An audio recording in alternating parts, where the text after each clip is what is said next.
Joining me now is Daniel Levin. He is an advisor to governments on political and economic development, and he's currently on the board of the Liechtenstein Foundation for State Governance. Daniel, you just heard from the Ambassador Zhang Ming, in that story with Naweed. Give me your sense. What can you expect to come out of this summit, do you think?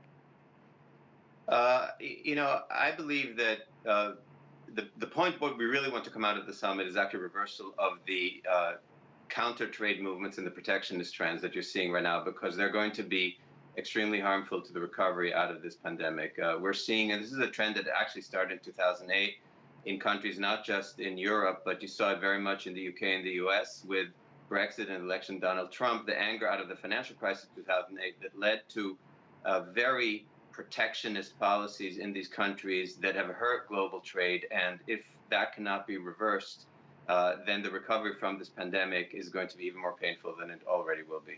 And global trade, piggybacking off that, of course, the pandemic has really impacted it as well. How has that changed things?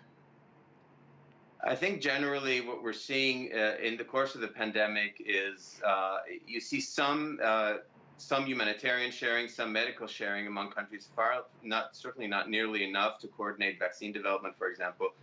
But what we are seeing is deficits, of course, going up through all the stimulus bills that are happening in all the countries, the massive funds that are being injected into the economy. And the result of that, it is very much to be expected that you're going to see protectionist policies. Much will depend also in the United States what's going to happen in the November election. And some of that might be reversed. But if with the current administration on that trajectory, I don't think you're going to see meaningful trade agreements being signed.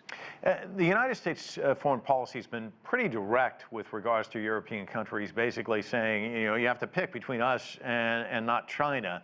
And a lot of these countries feel like they're in a squeeze in that regard, Huawei, of course, coming to mind. How do these European countries navigate all of that? I think you're seeing the leaders in Europe. Europe's kind of not a monolith, first of all. I don't think China looks at Europe as a monolith. It has different relationships with different countries, and Europe and the European Union don't look at China in a monolithic way. So I think that's the first thing to understand. European leaders increasingly do not want to get caught between China and the United States, and they are taking a position that they may favor independence but not necessarily equidistance. In the sense that they're going to start and formulate their own policies and their own interests.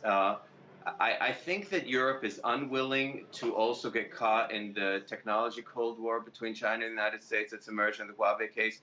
We saw as recently as in February during the security conference in Munich, when Attorney General Barr suggested that the U.S. should take a controlling stake in Nokia and Ericsson, the two other 5G providers in addition to Huawei, in order to establish a dominance there, and just met with a lot of eye rolling from European partners.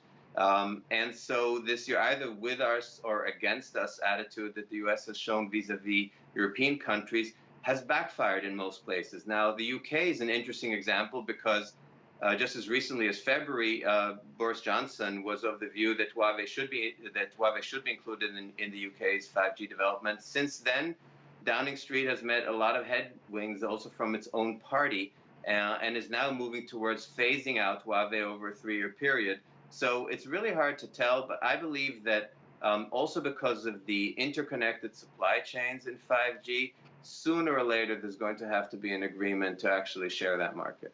All right, Daniel, thanks so much for your analysis. Really appreciate it.